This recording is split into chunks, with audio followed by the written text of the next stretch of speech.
Assalamualaikum warahmatullahi wabarakatuh. Kami mahasiswa Universitas Muhammadiyah Tangerang, Prodi PGSD, kelompok 2 dari kelas 7H yang beranggotakan Nuraini, Saufatul Awaliyah, Sohebatul Soleha, Rahmawati, Wahyuni, Sabila Kurni Andita, dan Rizky Aulia. Kami di sini akan menjelaskan mata kuliah pendidikan inklusi tentang tunarungu. Yang pertama, apa sih itu tunarungu? Menurut Kamus Besar Bahasa Indonesia, tunarungu adalah istilah lain dari tuli, yaitu tidak dapat mendengar karena rusak pendengaran. Secara etimologi berasal dari kata tuna dan rungu. Tuna artinya kurang dan rungu artinya pendengaran.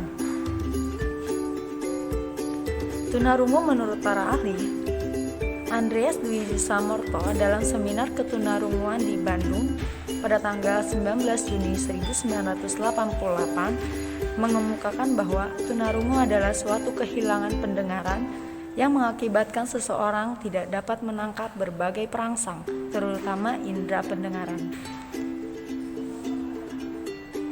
Nah, di sini apa sih penyebab ketunarunguan? Penyebab ketunarunguan terbagi menjadi 3. Yang pertama, sebelum anak dilahirkan, yang disebut dengan masa prenatal. Dan yang kedua, pada waktu proses kelahiran dan baru dilahirkan atau neonatal. Dan yang ketiga itu sesudah anak dilahirkan atau postnatal. Penyebab ketunarunguan tidak saja dari faktor dalam individu seperti ketunarungan dari orang tua atau pada saat ibu mengandung terserang penyakit, tetapi faktor di luar diri individu mempunyai peluang yang mengakibatkan seseorang mengalami ketunarunguan, seperti infeksi peradangan dan kecelakaan. Selanjutnya itu ada klasifikasi ketunarunguan, terbagi menjadi 5. Nah, klasifikasi menurut Boytrott, tunarungu dapat diklasifikasikan berdasarkan 5 kelompok. Yang pertama, kehilangan 15 desibel sampai 30 desibel mild hearing losses atau ketunarunguan ringan. Kehilangan 31 desibel sampai 60 desibel moderate hearing losses atau yang bisa disebut dengan ketunarunguan sedang. Dan yang ketiga, kehilangan 61 desibel sampai 80 desibel severe hearing losses atau juga disebut dengan ketunarunguan berat. Yang keempat, kehilangan 91 desibel sampai 120 desibel profound hearing losses atau ketunarunguan sangat berat. Dan yang kelima, kehilangan lebih dari 120 desibel total hearing losses atau ketunarunguan total.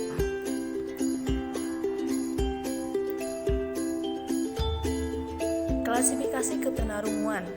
Yang pertama, berdasarkan saat terjadinya kehilangan. Itu terbagi menjadi 2. Yang pertama, ketunarunguan bawaan. Ketika lahir, anak sudah mengalami atau menyandang tunarungu dan indera pendengarannya sudah tidak berfungsi lagi. Dan yang kedua itu ada tunarungu setelah lahir. Terjadinya tunarungu setelah anak lahir yang diakibatkan oleh kecelakaan atau suatu penyakit. Ditinjau dari waktu kehilangan pendengaran dibedakan atas. Yang pertama, tuli prabahasa, yaitu kehilangan pendengaran waktu anak berumur kurang dari 2 tahun sebelum menguasai bahasa. Kedua itu ada tuli furna bahasa, yaitu kehilangan pendengaran waktu anak berumur lebih dari 4 tahun setelah menguasai berbagai bahasa. Apa sih karakter yang khas dari anak tunarungu? Karakter fisik. Karakter fisik itu terbagi menjadi 3. Gerakan kaki dan tangannya lincah dan cepat sebab sering digunakan untuk berkomunikasi dengan lingkungan sebagai bahasa lisan. Dan yang kedua, gerakan matanya cepat dan beringas. Dan yang ketiga itu kemampuan bernafasan pendek dan terganggu. Karakteristik dalam segi bahasa dan bicara meliputi 3. Anak tunarungu yang minim kosakata. Dan yang kedua, anak tunarungu mengalami kesulitan dalam mengartikan ungkapan-ungkapan bahasa yang mengandung arti kiasan dan kata-kata abstrak. Ketiga, anak tunarungu kurang menguasai irama dan gaya bahasa. Anak tunarungu sulit memahami kalimat-kalimat yang kompleks atau kalimat-kalimat panjang serta bentuk kiasan-kiasan.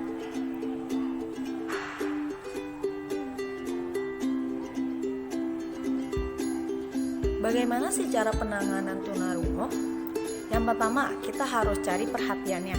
Dan yang kedua, cari tempat yang tenang. Ketiga, sejajarkan posisi wajah. Keempat, kontak mata. Yang kelima, bicaralah dengan normal dan jelas. Yang keenam, nyatakan topik pembicaraan. Dan yang ketujuh, tanya apakah sudah mengerti. Dan kedelapan itu ulangi.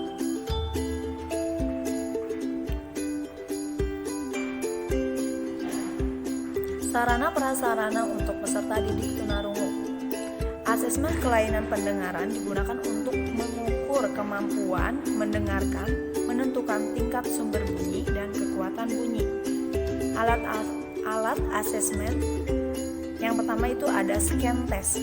Scan test itu adalah alat untuk mendeteksi pendengaran. Yang kedua itu bunyi-bunyian. Bunyi-bunyian itu adalah segala alat yang dapat menimbulkan bunyi. Yang ketiga itu ada graptula. Graptula itu adalah pengukur tinggi nada. Yang keempat ada audiometer dan belangko audiogram. Kelima itu ada mobile sound probe. Dan yang kelima itu ada sound level meter. Alat bantu dengar earhead untuk membantu mendengarkan digunakan untuk alat pertama, model sakut, model telinga belakang, model dalam telinga, dan model kacamata. Untuk membantu pendengaran dalam proses pembelajaran, yang pertama hearing group dan yang kedua loud education system.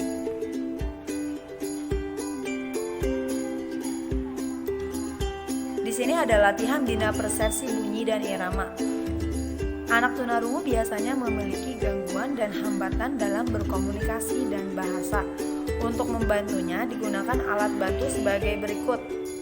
Yang pertama itu ada cermin, alat latihan meniup. Alat latihan meniup meliputi seruling, trompet, kapas, fluid, alat musik perkusi, sikat getar, lampu aksen, meja latihan wicara, speech and sound simulation spectrum. Alat latihan fisik. Untuk mengembangkan kemampuan fisik anak tunarungu, alat-alat yang dapat dipergunakan adalah sebagai berikut: bola, net voli, bola sepak, meja tenis, raket, net bulu tangkis, shuttle shock, power rider, dan static bicycle. Terima kasih, cukup sekian dari kelompok 7. Kurang lebihnya mohon maaf. Wassalamualaikum warahmatullahi wabarakatuh.